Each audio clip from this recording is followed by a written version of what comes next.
günləri sənin haqqında bizə nə danışırlar? Deyirlər bunların əlacı olsa girib aptek içində satır. Televizoru gətir bura bir bana eləyənə kimi, bura bir dənə güləşdə, nə olar? Bu yolun qırağı restorandır. Bəs buradan lülə, buna yazmısan bura, lülə kebab. Götürərəm. Xahiş elə bunu götür, bunu uşaqlar götür, o çörəyi götür, bərəkətlə qurban. Çörəyi götür, xahiş elə. Biz bura tamet düzdürəndə sizi nəzərə alıb bura tamet düzməmiş. Buranı biz əhali üçün düzmüşük ki, vaxt cəmaət rahat piyada keçidindən istifadə eləsin.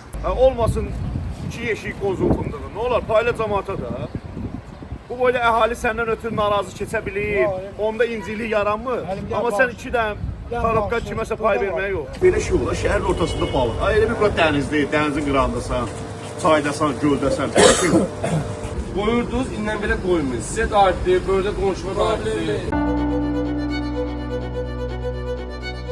Sumqayıtda küçə ticarətinin qarşısı alınır. Aidiyyatı qurumlar şəhərin müxtəlif ərazilərində reydlər həyata keçirir.